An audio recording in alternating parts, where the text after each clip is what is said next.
If I was in a pulpit on this morning, I would start this thing out by declaring that this is the day that the Lord has made, and let us rejoice and be glad in it. This is the day that the Lord has made. Let us rejoice and be glad in it. This is the day that the Lord has made. We ought to rejoice and be glad in it. And being that we are discussing the topic of celebration or festivals, I figured, why not do what it is I usually do? So, good morning. I am Mashaun Simon, Assistant Pastor of House of Mercy Everlasting in College Park, Georgia. And I will be speaking to you for a moment from the topic, the theology of celebration. Even though I spent portions of my youth and teenage years growing up in the church, I have no immediate recollections of ever hearing the phrase prodigal son prior to my mid to late 20s. It was during those years, my mid to late 20s, that my father would refer to me as his prodigal son. Whenever he greeted me at the door of my childhood home or I caught him off guard during one of my visits, "It's my prodigal son," I remember my father declaring.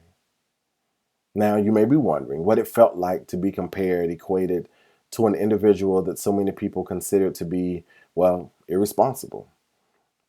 But to be honest, I cannot remember ever having any feelings about it one way or another. I was not terribly familiar with the story, for one, and for two, because of how I lived in the world, I never really felt as though my father meant anything negative about the references.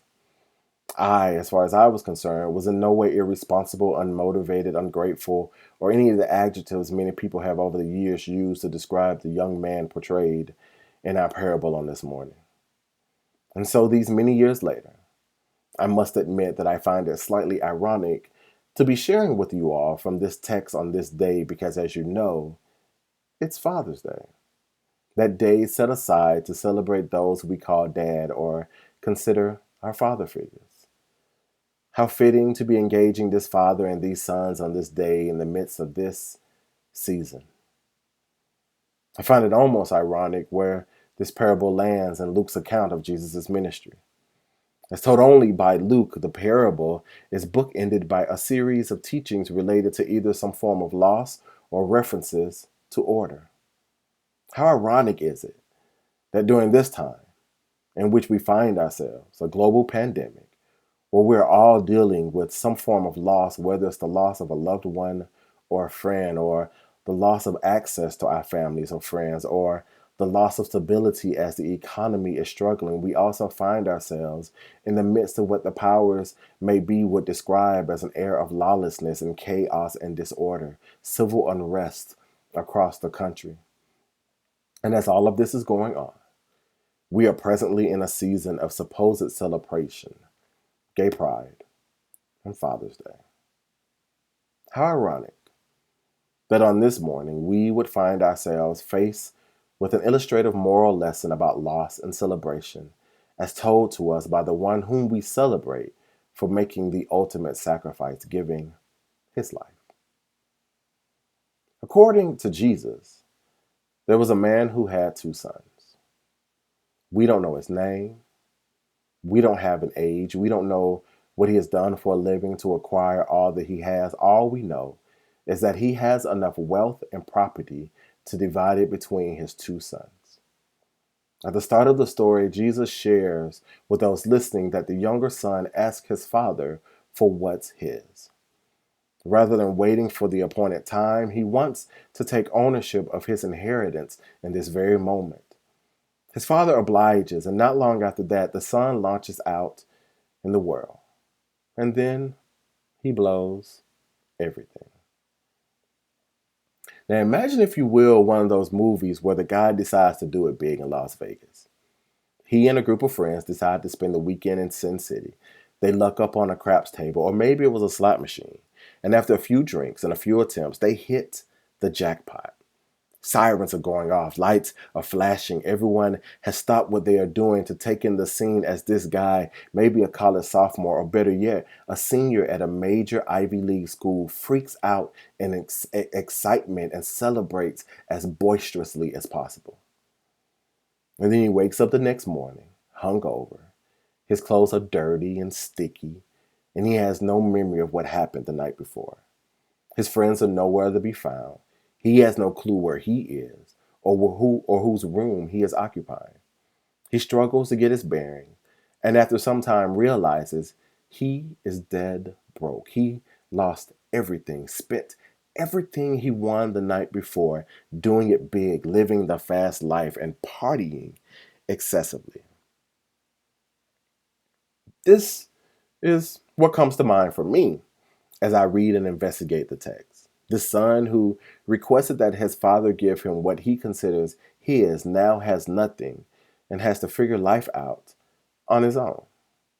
According to the story, the son does what any of us would do in his situation. He has to make ends meet, and so he goes out and he finds work. He has too much shame to face his father, and I would venture to also suggest that he probably doesn't want to face his brother either.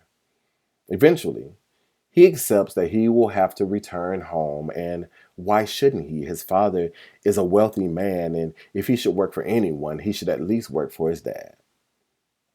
But when he arrives, it is not anger or disappointment or a lecture that he receives from his father. What he gets from his father is joy.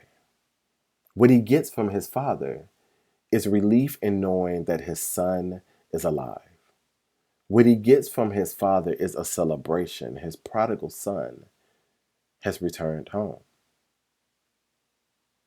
For lifetimes, scholars have debated the meaning of this text and the point that Jesus was trying to get across to those that were listening. One of the most common debates that seems to be the most popular interpretation is that God is merciful, that regardless of what we do or how we do it or when we do it, God will still show God's mercy because God is fair, God is loving. Investigating this text, I can see how scholars have come to their conclusions. There are a handful of lessons I believe we can glean from Jesus' parable. Be careful what you ask for. Wait your turn. Timing is important. Be smart with your riches. You can always return home. They are all very valid lessons, teachings that I think would be beneficial to any of us and serve any of us in our lives and along our journeys. But when investigating this text, when holding it up in contention alongside what we are facing as a society, as a culture, as neighbors, locally, regionally, nationally, and internationally, there is, I believe, an instruction that God wants to share with us in this time at this moment. We ought to celebrate. It's that simple. We ought to celebrate. We ought to celebrate because there is still something to celebrate. We ought to celebrate because we all deserve to be celebrated. We ought to celebrate because celebration is a revolutionary act. When the man's oldest son, maybe we can call him Big Brother Almighty, or better yet, Big Brother Do Good. When he becomes angry at this celebration being thrown by his father for his younger brother, I think the point the father wanted to get across to his son is that there is a reason to celebrate because of who and what his son has meant to him. When we celebrate, we ought to be thankful. When we celebrate, we ought to be grateful. When we celebrate, we ought to divorce ourselves of our fears and our doubts, our worries and our concerns. We should take a break from this stuff. The father took the time to do these things. He didn't want to be burdened any longer with the concern and worry and fears of what had happened to his son, to his beloved. He wanted to take the moment to escape from those weights, to, for a moment, be free from the shackles of that baggage, to be the best and have the best and wear the best. The father made a choice. Celebration is a choice. When considering where we are in the world today and what we are facing, there is a reason to celebrate because celebration provides for us more than just an excuse to party.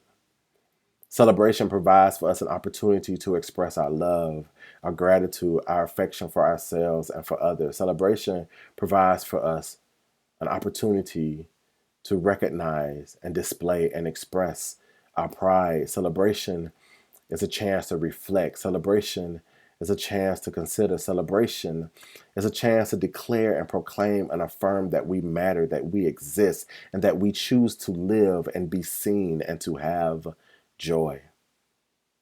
Celebration is a choice. Take, if you will, the Black Lives Matter movement. While it has become equated to the civil unrest facing society today in response to the killing of innocent black men and women at the hands of police officers, their allies, and their friends, Black Lives Matter is an unpolitical political statement. Black Lives Matter is a proclamation, it is an affirmation, it is an asseveration that Black lives actually do matter. Black Lives Matter is an announcement of the presence of a people who have done more than just overcome, who have done more than just survived. Black Lives Matter is an account of the power and influence of Blackness. Black Lives Matter states that Black lives are creative, innovative, futuristic, and historic. Black lives are royal, vigorous, intoxicating, and revolutionary. Black lives are joyous, and it is that joy that should be celebrated. That even though Black bodies, cisgendered and transgender, are being executed through modern day and traditional lynchings, Black lives continue to declare, to proclaim, to exclaim that we matter, that we are here, that we exist, that we cannot be exterminated, and that we should be celebrated. And no, I am not suggesting some parallel between Black Lives Matter and this young man's son, this father's son.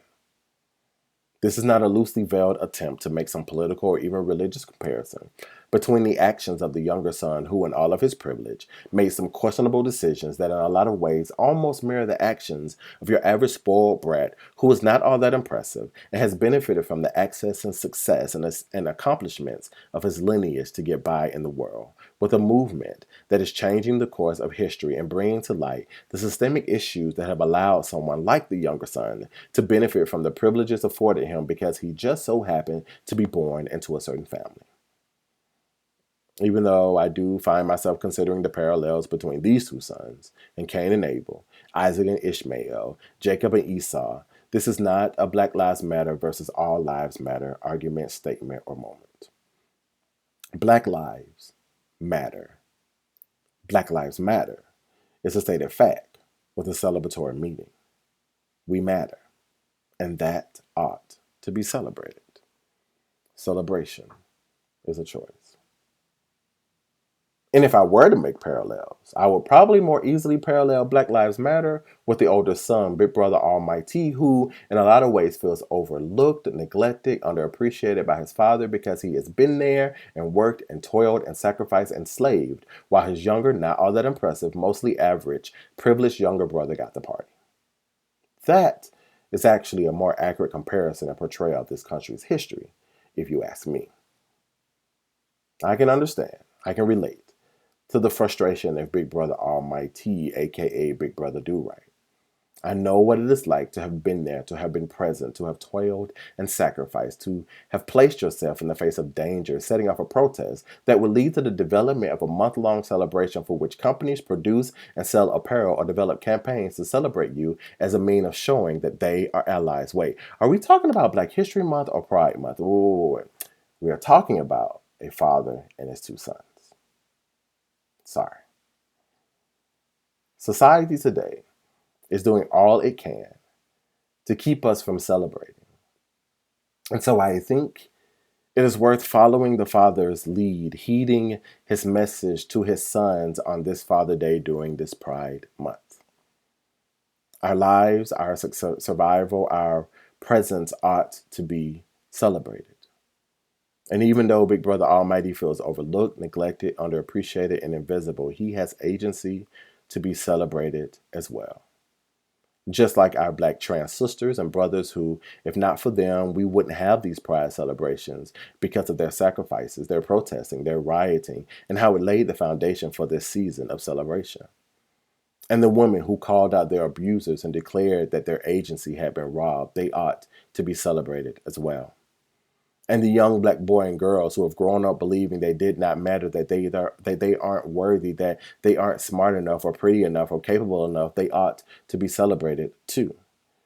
And for the high school kid who was told they were too effeminate or too tomboyish or too fat or too clockable or too skinny or not skinny enough or not charismatic enough, you ought to also be celebrated.